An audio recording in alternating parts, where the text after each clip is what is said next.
What's up, and welcome back to Opposites Attract Podcast. This is Sonja Ramirez, your girl, and I'm sitting next to Miguel Ramirez. What's up, everybody? How is your day? How was your week? How is your life? Going.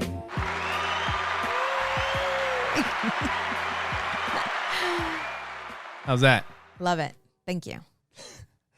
So make sure you guys go to oppositesattractpodcast.com. Share it with the people that you know. Thank you guys for listening. And yeah, when you guys go to our website, you guys can watch the podcast there. You can listen to it there. You can also find ways that you can support the show.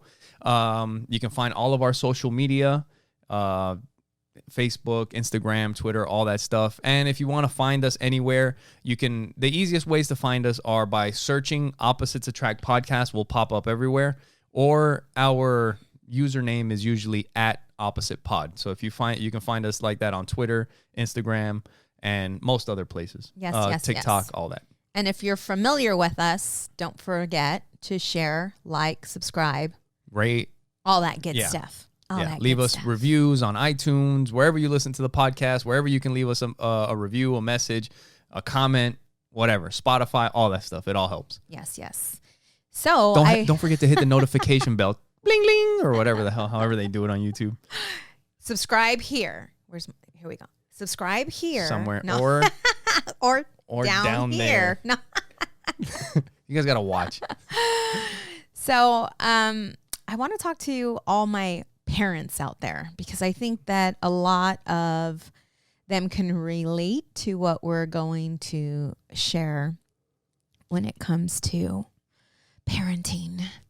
But the other day, well, you and Joey, you signed up, as we mentioned, for a jiu-jitsu tournament. So that's pretty exciting. I think that that's going to be really good for both of you. Yeah.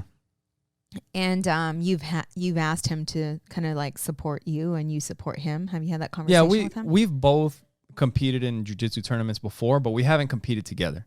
Yes. And then I thought, because we've been kind of out of it for a little while. Out of it kind of like in the way, just not taking it seriously, just kind of go, you just go through the motions. Right. You know what I mean? Right. And you can't hide it. You know inside that you're doing it, and it's time, Mm-hmm. And going to a tournament, like there is no hiding. There's no nothing. You have to, your preparation will show. Right. And through the preparation comes a lot of other benefits. Just the grit, fighting through stuff, being exhausted, being uncomfortable, all of that stuff. And whether you win or you lose, there's such a great lesson in that, and in itself. Yeah. And feel like it sucks losing. Nobody likes losing. Right. But I was telling Joey, I was like, one thing that I can promise you, I was like, no matter what happens in that tournament, if you commit and you focus and you really push yourself to do the best you can, I was like, first of all, if you do, I think you'll be fine in the tournament. I was like, but even if you lose, you won't feel bad. The only way that you're going to feel bad is if you know you didn't do everything that you were supposed to do. That's right. Yes. So it's I think it'll be a good thing for both of us. Yeah. No, I'm excited for that because I feel that it's that time for him. Yeah. Yeah, definitely. It's time for him. So going, through that, there's going to be a lot of him holding you accountable and vice versa when it comes to working out. You bought some mats. So yeah, I got some jiu-jitsu mats for the upstairs. He took over my upstairs. We have like the loft upstairs that we have a giant ottoman that we all lay down and watch TV on. But now we can stand that up and move it to the side, and then we put down some mats and we can train. And I think aside from you training with Joey, it's also great to have the mat so that you guys can also play, while you're training. It's that it's having that quality time with him to also be goofy, to not be so serious, to have fun. Today we were doing something because, you got to kind of make it fun. And sometimes I'm not the best at doing that. But you're learning and you're getting better because you're becoming more aware. But like in jiu-jitsu where, you're just so close to the other person. Like it is weird. Like it's weird when you first start. Yes, It's I can attest to that. Having some fucking dude's face, like inches from your face, breathing on you, sweating on you, is fucking weird. Yeah. You know? But when you're practicing with your kids or whatever, and like Joey would get, you know, he's in a position where his face is like right next to my face, like he'll give me a kiss. Aw, and I'm like, hey, there's no kissing in jujitsu.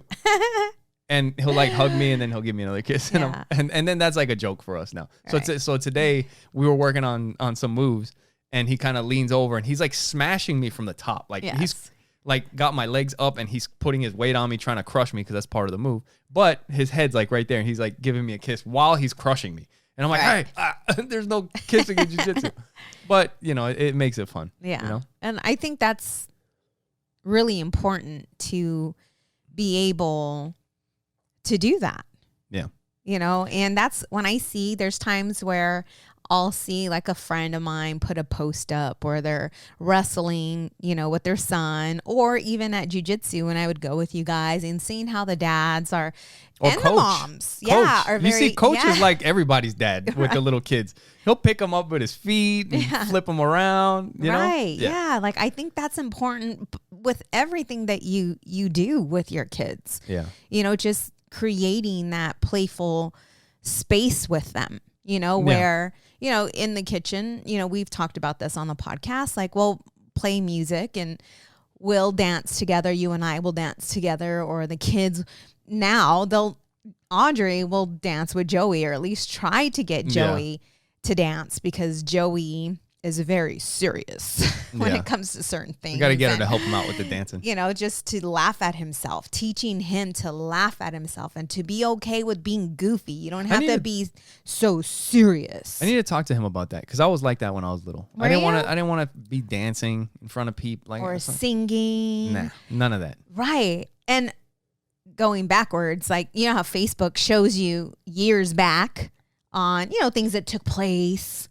during this time a few years ago. Joey would sing and he would dance and he had this beautiful smile. Mm-hmm. And there wasn't a care in the world. Yeah. But our son, you know, he has a little gap. He doesn't have all his teeth in yet. Yeah. And I know what happened. I know someone at school made a comment, made fun of him, and now he doesn't smile freely. Now he smiles with closed lips. You know what? I need to show him something about that. Like, because he does have like this little, I don't know, self-conscious thing about the gap in his teeth or whatever. And he wouldn't like smile fully. He would just kind of like press his lips together and I would ask, there you go. You know? Have you ever asked him why? I don't know. Kids go through these fucked up smile phases too, though. True. Because I'm like, are we doing this again? You know what I mean? Because parents, you guys can probably tell when you have little kids, like sometimes they go through this phase. Like at first it's like, oh, they got the most beautiful smile in the world. And then they go through this phase where they start smiling a little bit different. Audrey had one. Oh, you remember I know that? What you're talking You know about. what I mean? I know what you're talking about. This is different. Yes. But yeah. But I wanted to show Joey this guy, Michael Strahan. You've seen him. He was an NFL football player, and he's famous. A big part is for the gap in his teeth. Like he's now on the Today Show, and he does like all these TV things. But that is what he's known for, and I think he's talked about that before, like the gap in his teeth and all that. Yeah, because he's talked about like braces. He's talked about, you know, what are some things that I can do? You know, is this going to stay like this? So I can tell, and I know somebody commented about it because and being aware of those things, and it's so hard to get your kids to not care about what other people think or what other people say, because as adults, it's challenging, right? We look in the mirror before we leave, right? Yeah. We dress the way we dress. Yeah. Some of us, a certain way to, you know, please others. Yeah, to impress. Right.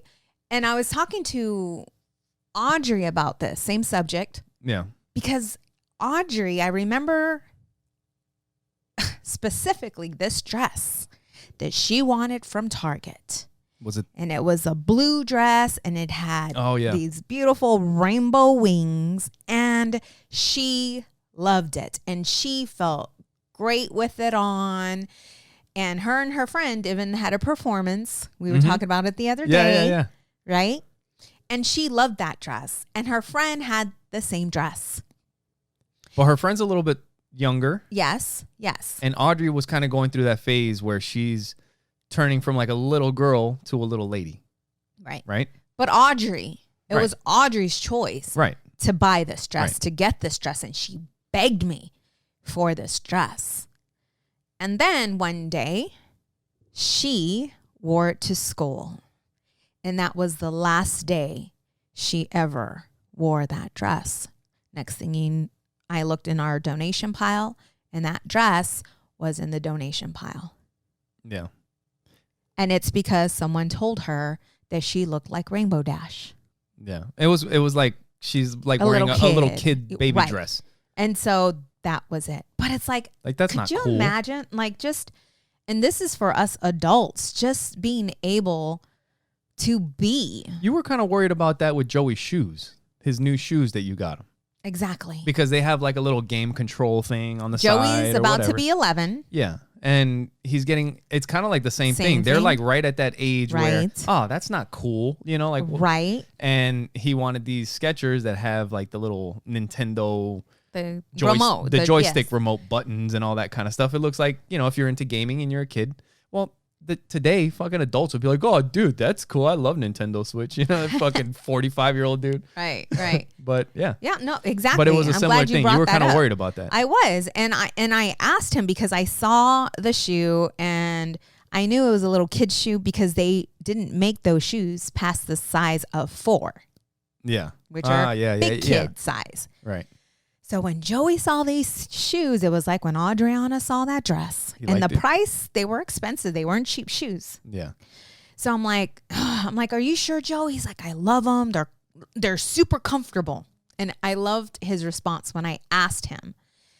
I said, Joey, I'm like, the shoes next to him were some Nike shoes, and they were nice looking shoes. And I said, what about the Nikes? He's like, the Nikes, I know these shoes are hideous. He said something like that. Yeah. Like, I know these shoes are hideous, but I'm going for comfort. And when Is that what he said? Yes. And when he said that, I was so like, like how as he's an old man. He's an old man. Get me the ones with the Velcro. No, for reals, right? He's all about what makes his life more convenient, by the way. Just whatever's easiest. But aside from that, I said, Joey, I know you like these shoes because, he could maybe tell because of the way I was responding when he said he wanted them, that I didn't think that they were the nicest looking shoes. And I asked him, I'm like, Joey, what if you wear these to school and your other friends don't think they're cool? And he's like, I don't care. Yeah. I'm like, all right. So I ended up buying the shoes. And he's been wearing them. Because I make sure I put them out for him. I'll put his clothes together. There's the shoes you're wearing. And I haven't heard anything from it. So I think like he's okay. But a lot of people, and I hope he doesn't outgrow that. Well, he's also still in elementary school. Right. Like I was saying, if he was going into junior high school, like then it's a little bit, like you're a little bit older then. Like somebody might say something or whatever. And then he might get his feelings hurt or whatever. But in junior high school, they're all still little. They're all playing games. So like I was telling you, I was thinking, a lot of these kids are probably going to think they're cool, Right. And so with all this that's going on, I started to think, well, maybe if we start to show them how to live carefree, if we're walking in the store and a song plays and it's a song that we like, for us just to start dancing or singing in the store or in the car, I tend to let loose. I don't care if someone's staring at me next to me. Yeah. But it's like doing that more often when the kids are around so that they can see. Yeah. Yeah. Because the older you get, it's almost like you forget to let loose or to have fun and just to not care about what people are going to say around you. Yeah. Just be who you are and do, the things that bring you joy. Yeah. It's kind of related, like the shoes and the dress and like what people think of you. We were talking the other day at the table, and I was telling you I had this thought that it was like a weird thought that I don't remember exactly what I was thinking about or how it came into my head.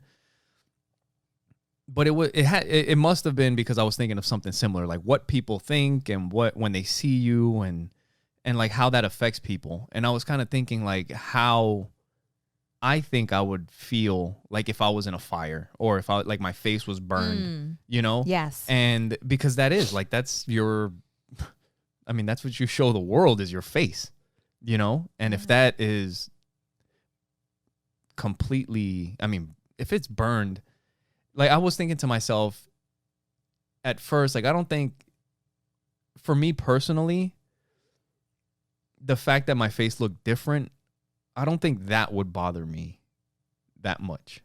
I'm sure it takes adjusting or whatever, but I think I could get over that. It'd probably I can't imagine going through something like that.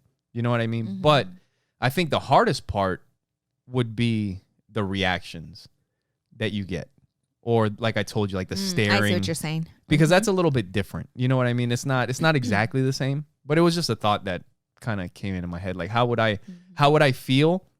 But then I also pictured myself if I was like that, walking through a store, and like if a little kid was like, or parents kind of like turning away or like not wanting to look at me. Right. That might be a little bit tough. You know what I mean? Yeah. On a lower level, we go through that.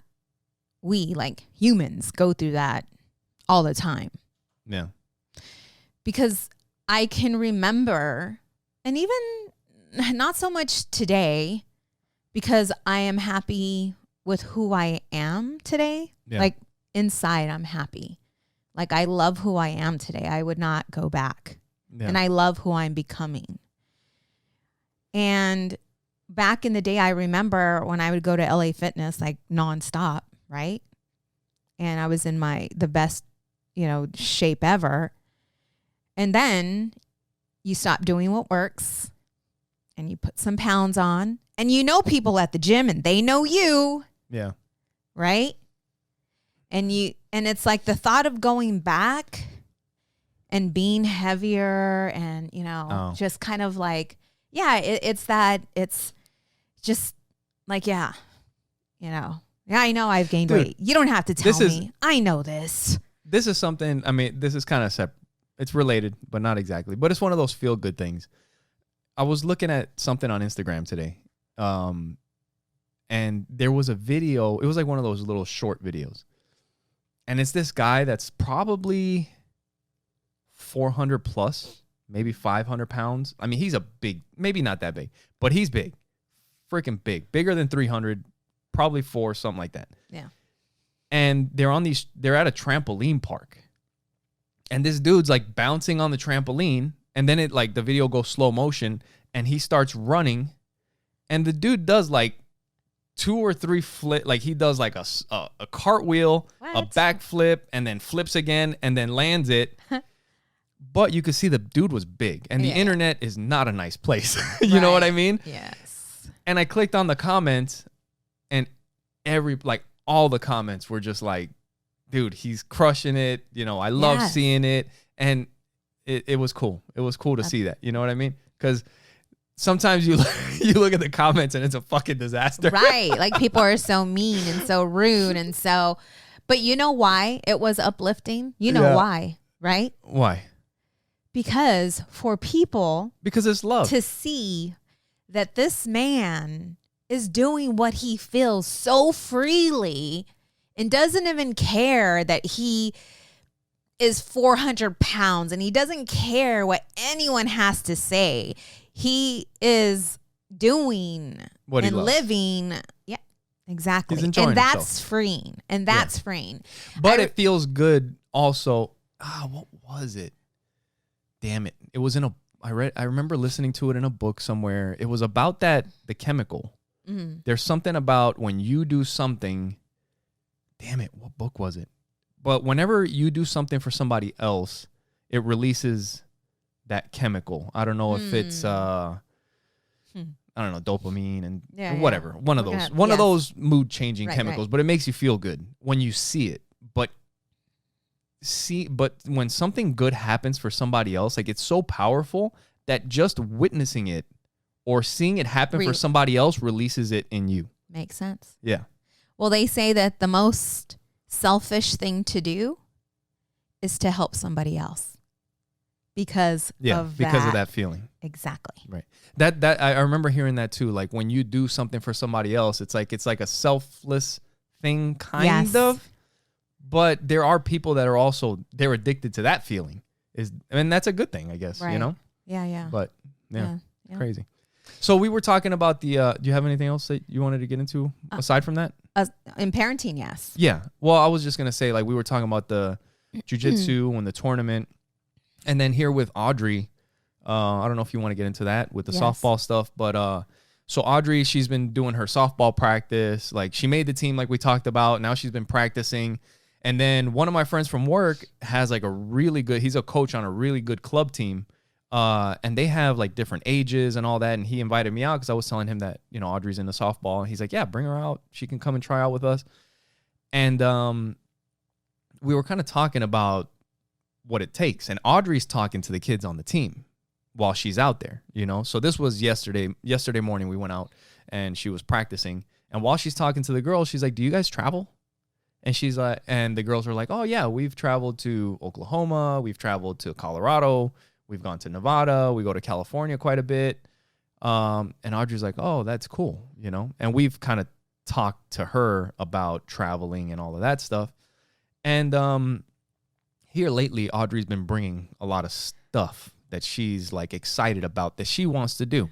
And I'm sure that's nothing new for you guys. Like parents, you guys know you're freaking your kids just come with more shit that they want to do, more shit that they want to buy. It's like nonstop, right?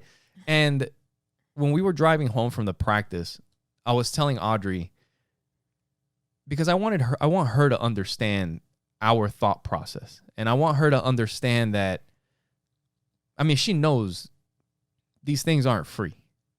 Not only are they not free, but they're pretty freaking expensive. Right. And then on top of that, hey, Dad, can you check this out? I want a new bag and I want a new this and Right. this and that. Right. You know, and I'm like, look, the first thing that I told her is I want you to do everything that you want to do. I was like, everything that you want to do, I want you to do it. I was, you know, within reason. But if it's like I want to be on a softball club team, great. I want to get a personal trainer, great. I want to do great. I want you to do all of it. Now, with some parents or whatever, it's like it's that money thing. It's an automatic response. Well, we can't afford that. Right. We can't do that. Right. We don't have money for that. Right. You know, so what I explained to Audrey is we don't have all the money in the world. I was like, and if we could put you into softball. I was like, but this shit's like tuition. It's like school tuition to put like a softball season.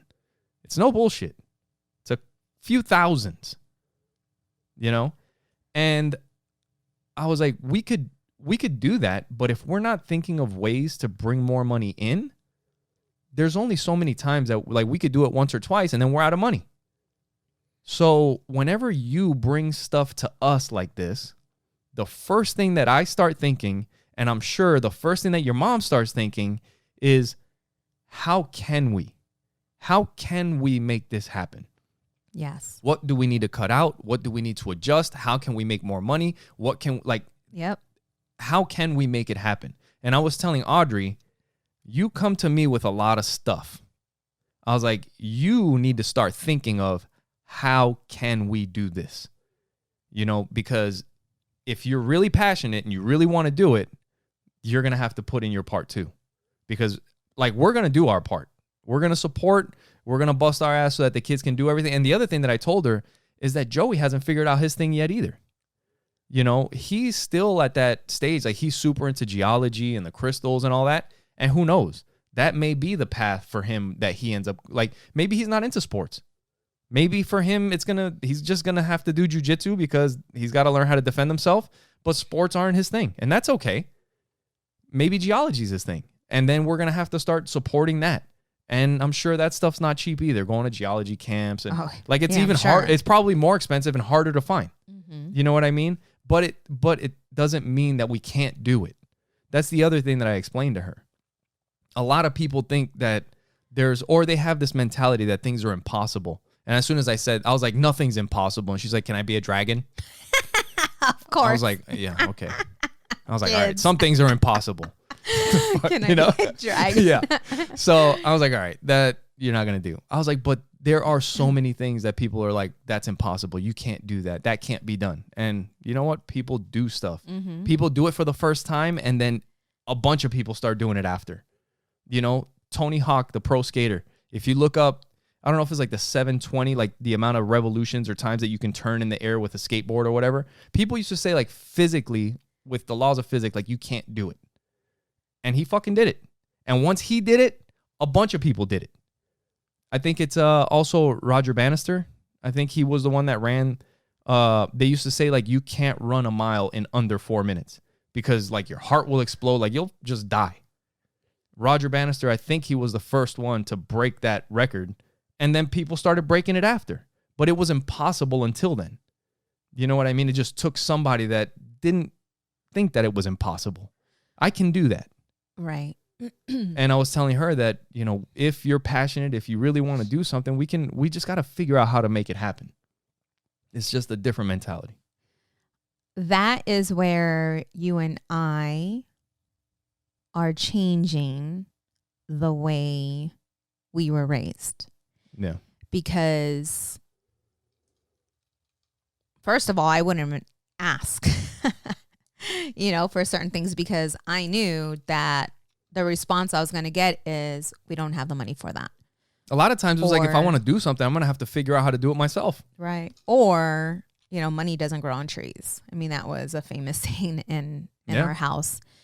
And that is not something that we wanted to teach our children. So whenever something comes up, we've talked about this previously when, you know, Joey and Audrey wanted new costumes. And I'm like, you guys have costumes in the closet. Tons of them.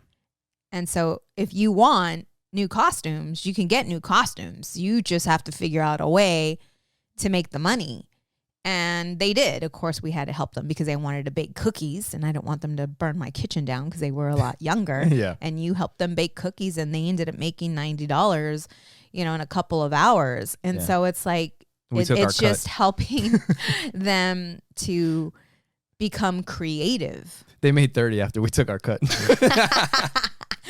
You know, it's teaching them to create, you know, what can we do? Yeah. Or, you know, what can you do?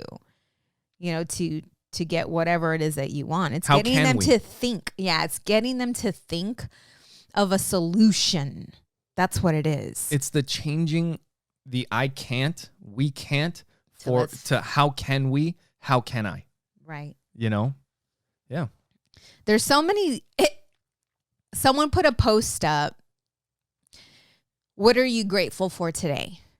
Yeah. And I put, I am grateful for my children because there are so many lessons that I have learned from them. Just being a parent. You know, with Adriana the other day, yesterday, you guys were going to jujitsu. Yeah, was it yesterday? A couple days ago. That's right, because today is Sunday. So on Friday, you guys were going to jiu-jitsu and her softball practice was canceled. Yeah. So anyway, she comes home and I can see she's off. I can see that she's not feeling something's going on. So, but I told her, I'm like, hey, you guys have jiu-jitsu, so get ready. Yeah. And then she was like throwing a little fit because she didn't feel like going. And so I had to have that conversation with her about, even though you don't feel like going, I think it's important for you to go because you don't want to go. It's kind of like when you know you should be at the gym, but you woke up and you're in a funk, right? So I'm explaining that to her. But then as we sat there and we started talking, she's like, well, Mom, there's something I have to tell you. Ugh! Yeah. You know that feeling, parents? Yeah. When your kid comes to you and tells you there's something I have to talk to you about. Exactly. So I'm like, oh, Lord, equip me, help me. What the hell is this guy? What is coming? Because I don't know. And I know she's a good girl. Right, I know she's a good girl, but I was a good girl too. You know? Yeah. I still did some things, but I was a good girl.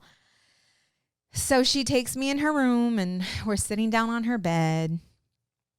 And she's like, I'm not over him yet. Yeah. A crush that she had at school. Yes. And I'm like, oh, thank you, Jesus. Oh, God, I thought it was going to be so much worse. No, yeah. You know, and she's just like a little devastated. She's like, I've been pretending like I'm happy and, you know, I'm just like, I'm sad and I don't understand and this and this and that. And I wish, and I told her, I'm like, I wish I could relate to what you're feeling and what you're going through. Because I had this talk with her before. Yeah. I protected my heart. I've talked to you all about this.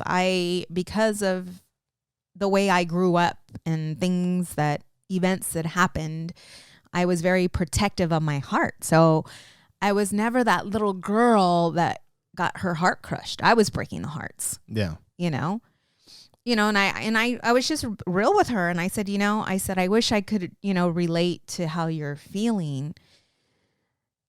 And I'm like, I never really got my heart broken. And there's wood and I start knocking on the wood. And she's like, why'd you do that? I'm like, because I'm in love with your dad. And at this point, he's the only one that can break my heart, And she just looked at me, but I just told her how amazing she is. And just, I'm like, I wish you could see yourself through my eyes. And now I'm gonna make myself cry. and see how beautiful and how amazing you are. I'm like, you are so different than anybody I've ever met. I said, there's only one you. And I asked her, I'm like, what did you learn from this? Because I don't want to give her the answers. I want her to come up with the solutions. Like, I don't want her. She's like, well, first of all, she told me that she was keeping herself busy. Softball. Yeah. And when softball practice was canceled, she didn't know what to do with herself. Yeah. Should have went to jiu-jitsu with me. But do you see what I'm saying? Yeah. And so she was numbing her feelings and By not staying busy, dealing with it. So I had to have that conversation with her. I'm like, the sooner you sit with what you're feeling and recognize what you're feeling and then, let it go, release. Yeah. And I told her, I know you may not feel like you're happy or joyful right now or at peace right now. I said, but I want you to start breathing life into yourself. I said, because your subconscious is going to hear it. It's going to listen. But I told her, I'm like, I don't want you just to say it. Yeah. I want you to sit and feel it. Feel how amazing it will be when, like, just feel it, sit in it. Yeah. I said, because if you're just going to talk about it, if you're just going to say it just because you think that it's going, you're just going to say it, then it's going to feel like a lie. But if you say it and if you allow yourself to sit and meditate and what that's going to feel like, you will start to believe it. And then you'll start living it. Yeah. And letting go. Yeah. Yeah. Of how you felt before. But to recognize, because I thought she was doing fine. I'm like, oh, all right. She's like up and at it, happy-go-lucky. And she's very good at manipulating herself. Do you understand? Which may be a good thing. And it is, but you also have to. For the good things. You got to do it to be able to change your mind is a good thing, but you have to deal with the things that you need to deal with. Right. And this is one of them because, of course, her thought process, she's only 13. So her thought process is of a 13-year-old. Yeah. So they start to think what's wrong with me? Why didn't he like me? Yeah. Why didn't he? And it has nothing to do with her. And that's what I told her. Well, yeah. Sorry, go ahead. You know, that's just what I told her. I said that it has nothing to do with you or who you are. It has to do with him and where he's at. Yeah. Yeah. I had a talk with Audrey related to this, but it was about something else because she has a friend who, because they're all at that age. They're all at that age that they're getting interested in boys and all that stuff. And she has a friend that had a boyfriend. And at least for me, when I was a kid, I remember when my friends would get girlfriends and they would just disappear. And then your friends would disappear? Yeah. Oh, it was like all their time was with a girl. It'd be like 5 of us, and then all of a sudden it's 4 of us now. And it's like, where the hell's what's his face? And he's like, he's with his girlfriend. I'm like, what a turd. But anyway, but then eventually they would show back up, you know? So like, I think when I was a kid, especially once I got to high school, I think I started understanding. I was like, they'll be back. You know what I mean? It's like, all right, they're not talking to us now. They're busy with their girlfriend, but they'll be back. You know what right, I mean? Right. They're not going to get married. Yeah. They'll be back. But so with Audrey and her friend, like she was kind of talking to me about her friend and how her friend had fallen for this guy and how she was just acting like, I'm so I love this guy and this and that, you know, all these things. Yeah. And like I started talking to her about like where they're at. I'm like, look, you guys are 13. I was like, first of all, you haven't had any boyfriends that we know of. You've only had a couple crushes, right? And the first one hurt your feelings. Now you had another one. It hurt your feelings. Your friend, it's her first boyfriend. She's maybe had a couple crushes. I was like, you guys are just starting to figure this thing out. I was like, this is just like anything else in life. I was like, it takes practice. It takes experience. I was like, that's why your friend's acting so crazy. Because she's never been in a relationship before. It may not be her either. The freaking boy doesn't know what the hell he's doing. He might be acting like an idiot. He doesn't know what to say. He gets closer. Oh my God. You know what I mean? Yeah. Boys don't, especially in middle school. Yeah. I'm like, so you got to give her a break. I was like, she's learning. You're learning. I was like, think about how you were acting. Right? I was like, after you have some more experience, you guys will figure it out. Yeah. You know? The hardest thing as a parent is to sit at the sideline. Is that how you say that? On the sideline. On the sideline, watching your children go through things because we want to protect them, right? Yeah. We want to save them from going through the things that we've gone through. And a lot of times that does not help the kid.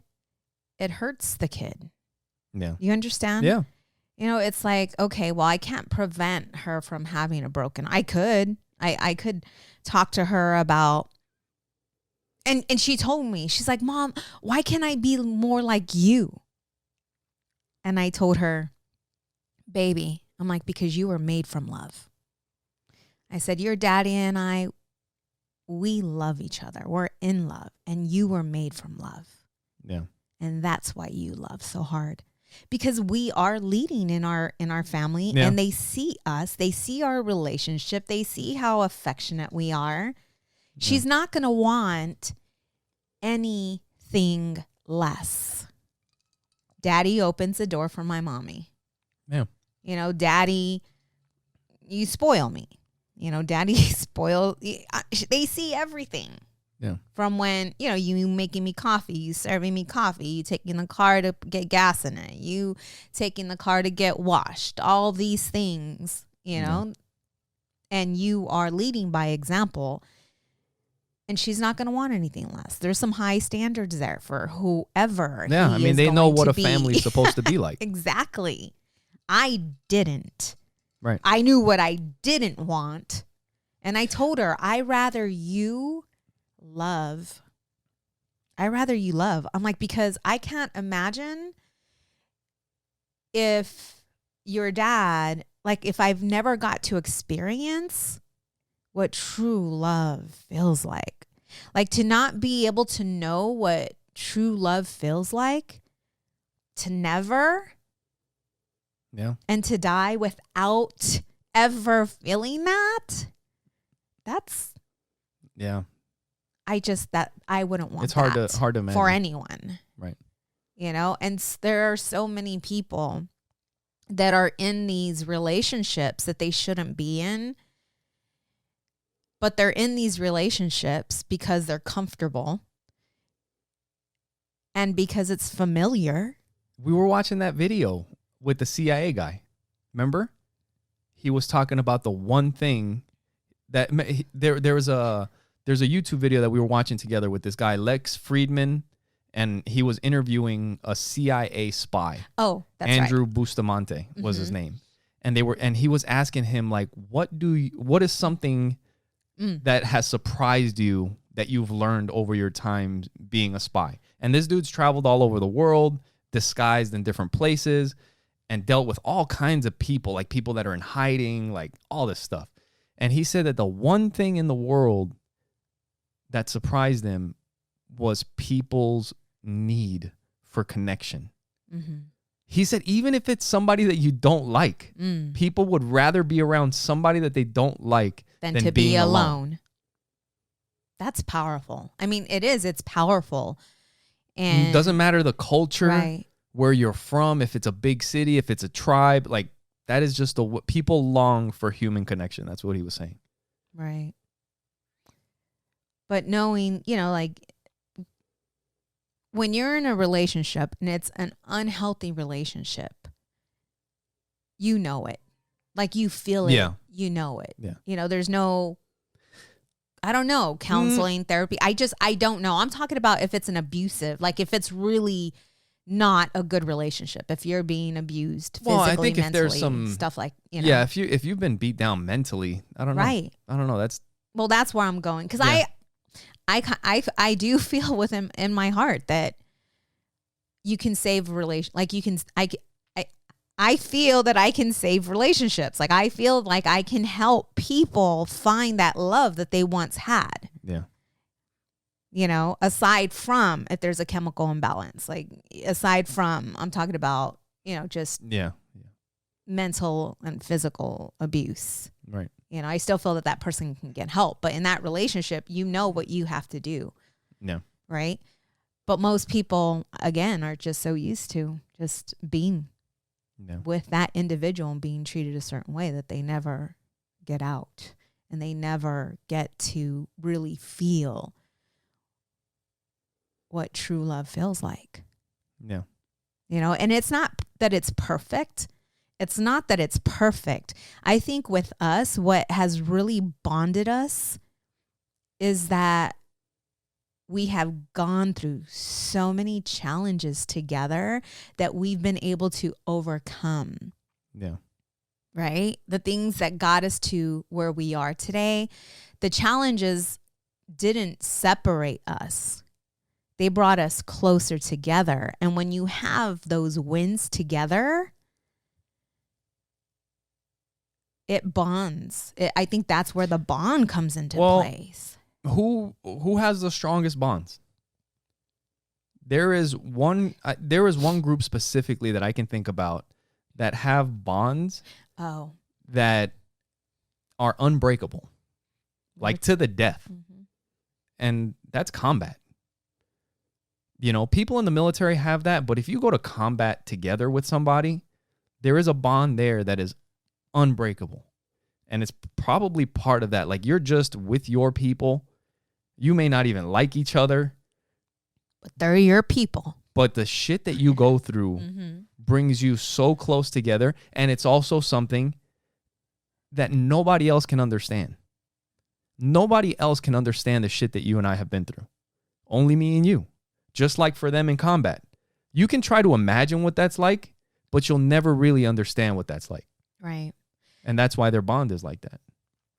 You know, when I was younger and I was in a relationship, and in this relationship, there were couples from this family. And And the men in the family drank a whole lot. They were verbal and physically abusive. And I remember judging, like there was a lot of cheating, stuff like that happening. But the women were so in it. You understand? Like they were so in it, meaning like when he came home from work, dinner was served. They washed their laundry. They did what a woman back in the day should do, in right? quotations? Do you understand? Yeah. And I would always think to myself, how? Like, how are these women still in this relationship?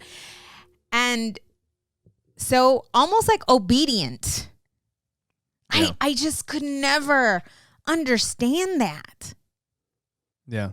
Do you know how the men did it? I'm just kidding. But let me share with you. Because I'm friends with some of them on Facebook still. Yeah. And it's so weird because now the men are older. Right? Mm-hmm. They're calmer. They're now more devoted to the women. And it's almost like they put those women, their wives, on a pedestal. Yeah.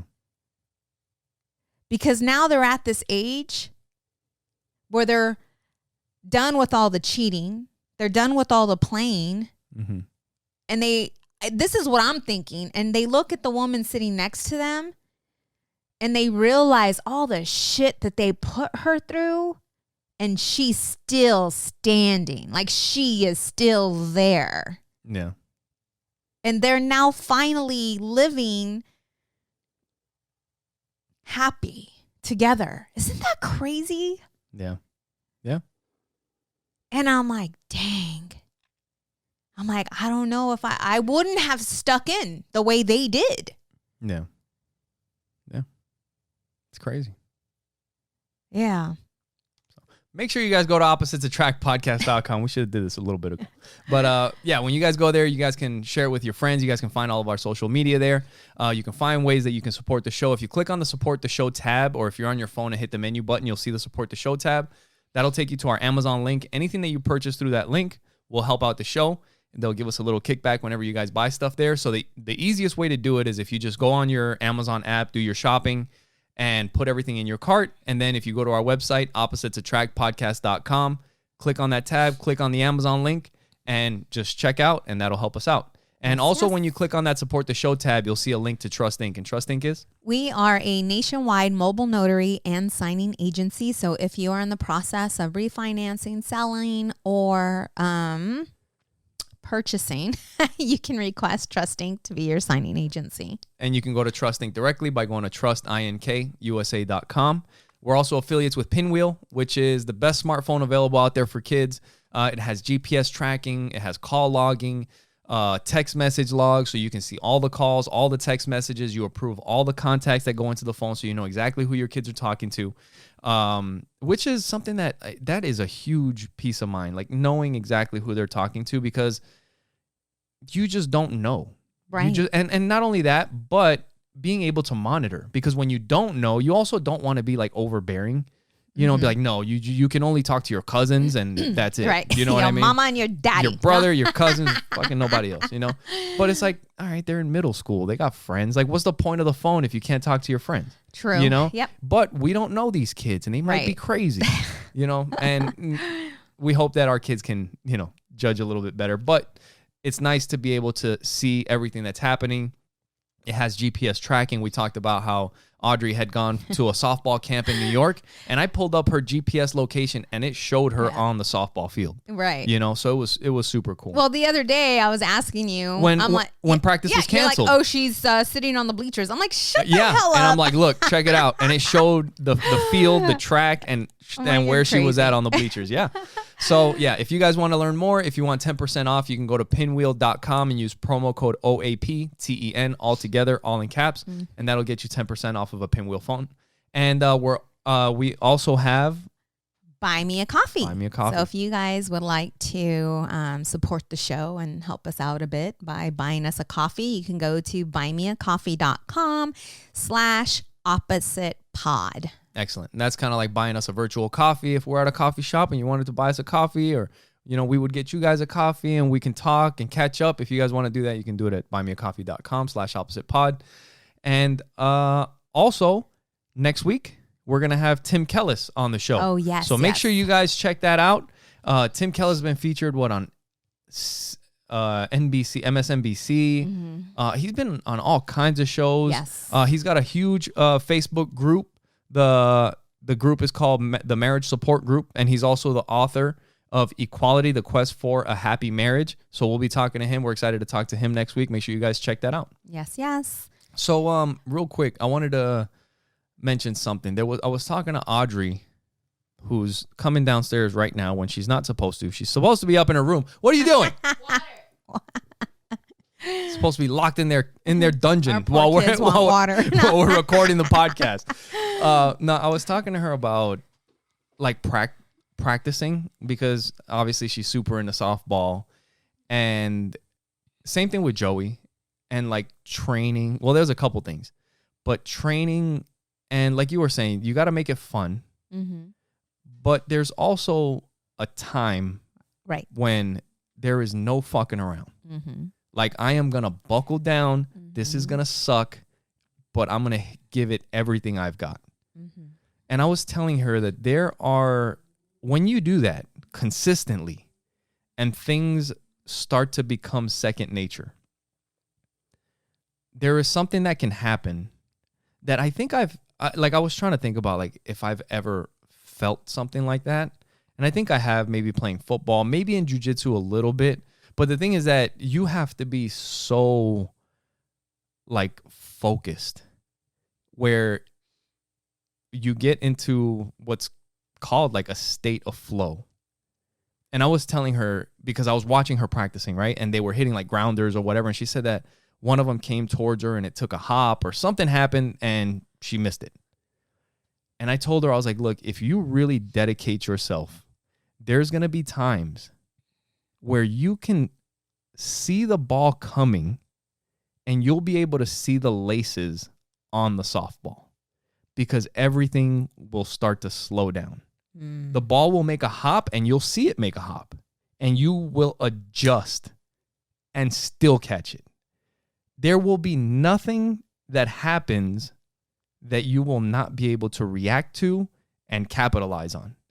But the only way that happens is when you have this thing embedded in you. That's right. And when it's just a different state of mind. It's crazy because I've seen it in fighting.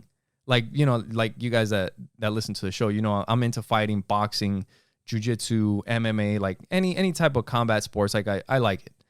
But there's times when you see somebody that I've seen Canelo get into it. Floyd Mayweather goes into it. Actually, Floyd Mayweather did it when he fought Canelo. Like, there was something about, like, Canelo would be throwing punches at him. Nothing would hit. Nothing. And it's like, how does he do that? It's like you can see everything happening before it happens. And it's just when you get into that flow state, you know, but you have to have that. And I was like, I'm telling you, like, because when she was kind of having a couple struggles here and there, I was like, just wait and see. Mm-hmm. One day you'll see that softball slow down. Yep. That's one of their first principles that I've been working with them. And that's limitations. Limitations creates value. It's when, or I think it's when you are it. Like, you know your craft. Yes. You are the expert. You live it.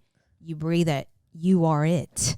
I think it happens a lot with, athletes. I can see it happening with musicians, like when you're playing something that you've played, but there is something about when your mind just, there is nothing else. That's right. It seems like there is nothing else in that moment. You know what I mean? Mm-hmm. I'm so excited to get there in my coaching, because I know I am, with all the different things that I'm studying, and just that's who I'm going to become. Yeah. Yeah, it's pretty cool. No, I was just telling her, I was like, you can do that. You can do that with enough practice, with enough focus. You can get there. Yeah. You know, it's cool. Yes, yes. One other thing this morning I was kind of talking to them about, which was kind of funny, but I kind of heard other people talk about this before too, but there was a video, because I was kind of looking up the flow state thing and all that, because I wanted to give them some examples of different, not just fighting, because I'm always talking about fighting, but this one actually does have to do with fighting. And I was kind of explaining to them like why it's important to know how to defend yourself, to know how to fight. And I was like, a video came up on YouTube and I showed it to the kids. And it's these two guys from college, some college track stars, freaking big guys, strong as shit. And it was a relay race and they're fucking running balls out towards the finish line, right? And they are neck and neck. And one is kind of like bumping the other. And then the one dude wins and he turned towards the other guy and he starts pounding on his chest and screaming like, because he beat him. Yes. And then the other dude starts getting in his face. And I started telling Audrey and Joey, I'm like, what are they doing? And they're like, well, they're getting angry at each other or whatever. I'm like, yeah. I was like, but what is their sport? I was like, their sport is track. Yeah. But at the end of the day, if like their sport is track, they're running, this guy beat him. If they get pissed off, what ends up happening? Well, they fight. Oh, so the track meet turns into a fight. And then in basketball, you guys are playing basketball, but then something happens, and then what happens? It turns into a fight. In football, what if somebody does this, they do that, they're playing a game, but what ends up happening? It turns into a fight. Like, that is one of the oldest and most, like we were talking about, deeply embedded, visceral human things is fighting. You have to imagine, like, if you think about a caveman that doesn't get along with another caveman, what do? They fight. They're going to do it just like we do it now. They're probably going to wrestle, and they're probably going to kick each other and punch each other, right? I was like, so at the end of the day, all these things, it's like they're running. The one guy's pounding his chest because he wants to show him his dominance. You know what I mean? And it's like, well, if the other dude knows how to fight, he'll just beat the fuck out of that guy. You know what I mean? But that's at the bottom line, at the core of it, it's like a dominance type of thing. But when you can defend yourself, your attitude's a little bit different. You know what I mean? Yeah. You just know. Yeah. Yep. Like, yeah, this is a game. So, but yeah, it was kind of funny. I think with that and the kids being in jiu-jitsu, when something does, even though Joey's not a fighter, Audrey's not a fighter, but they are equipped. Yeah. And that, you have and to. that's where the confidence comes into play. Right. Because I just had this conversation with Audrey. There was this girl and her friend, her good friend at school, and they were bickering back and forth because of Is that when you told her to chop her in the throat? No. It's always about a boy. Yeah, right now it is. And her friend, the girl spoke up and said, it's none of your business. Yeah. And Audrey's friend acted as if she didn't hear it. And the other girl said it louder. Yeah. You going to do something or what? And Audrey's friend was like, okay, gosh. I'm like, Audrey, if that's a situation that you're involved in, if you're in the, if they're in the wrong and someone's coming at you like that, I'm like, you have to put a stop to it. Yeah. I don't care how loving you are. None of your business. I don't care. You know what I'm saying? It's like you need to stand up for yourself, because if not, you're going to be looked at as weak, and it will continue to happen until you stand up for yourself. Yeah. It's one of those human, like I said, because if you guys can't work it out, what does it turn into? Right. A fight. Right. Yeah. No, so that's the conversation I was having with her when she was not wanting to go to jujitsu. I'm like, this is something that's really good for you. Mm-hmm. And I don't want you to forget it. So whenever you have a chance like today, you got to do it. Yeah. Yep. You know? That's good. So the other day, you and I, let's talk about some relationship stuff. Do we have time? A little bit. We were in the pool, just you and I hanging out with each other. Yeah. Kids were at school. And we were in the pool and we look up at the sky and we see this dark gray sky. Big storm coming. Yep. And we're in there just enjoying it. And then all of a sudden we see the trees moving and it's about to go down. Yeah, we're like, it's time to get out. So we decide to come in. And I guess I want, just to talk to you all and talk to myself just about being more present and being more aware of that inner voice that at times we drown out with music or TV or staying just keeping busy. And so I went into the kitchen. I didn't know that you were in the car, but I was in the kitchen making Miguel and I a snack.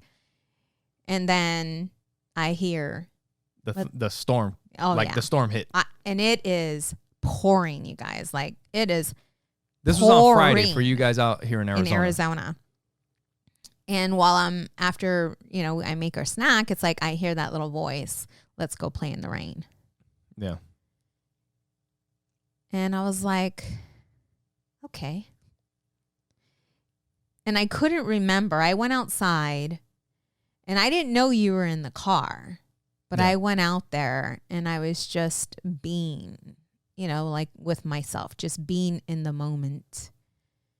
And then I thought to myself, like, when was the last time you got, danced in the rain? Mm-hmm. And there was silence. There wasn't anyone out because it was storming and it was pretty heavy. Yes, it was very heavy. But it felt so freeing. Yeah, it was nice. Just to be. And then I realized that you were in the car. Did you think I was crazy because I was out there in the rain? No. No? Why would I think you're crazy? I don't know. Because it was like storming because you asked me to go in the car. Once I saw that you were in there, you're like, come in the car. And I'm like. You walking. Well, I was doing something in the car. I was going to show it to you. But you walking around in the rain like tra-la-la, Now, if you were like in the gutter swimming with fucking scuba gear on, then I think you're crazy. Yeah. But just kind of like in the rain, like, oh, this is so beautiful. No, I don't think you're crazy. And two, because you got a fucking snorkel, you know what I mean? And maybe I felt like I needed a fucking snorkel. flippers out in the rain. I'm like, wow, I didn't see that coming. I told Miguel, I'm like, come and play with me. Yeah. But it's going back to just finding that inner child and yeah, that's cool. Being okay with silence. Because a lot of times those are the moments that we miss. Yeah. True. Yeah. So one thing that we haven't gotten into that we will be getting into, but not next week because we got Tim Kellis, is the book that we've been listening to. Oh, so yes. The Ultimate Coach. The Ultimate Coach. The Ultimate Coach. Yeah, and it's been cool. It's been crazy listening to it, especially the beginning. Like we'll talk about it on another episode, but the relation, like the similarities between the guy that this book is about and my life is fucking it's crazy. Yes. It's crazy. So do you see why I was pushing you now to like when I was listening to it? I think it was like, I mean, later on in the book it's changed, but when I was listening to like the first 45 minutes or the first hour, I'm like, what the fuck? I was like, is this me? Right? Are they talking about me? It was crazy. But yeah, we'll let you guys know more about that. I think I'm going to go back and listen to the beginning again before we record that one, just so that I can remember some of the stuff because it was kind of, it was freaking nuts. Yeah. So anyway, Good stuff. hope you guys enjoyed the show. Thank you guys for listening. Make sure you guys go to our website, oppositesattractpodcast.com, and share with your friends. Leave us a review, leave us a like, a comment, subscribe, notification bell, all that stuff. Good stuff. There you Yes. We love you guys. And again, thank you for your support, and thank you for watching Opposites Attract Podcast. Where we get better Together. Bye. Bye.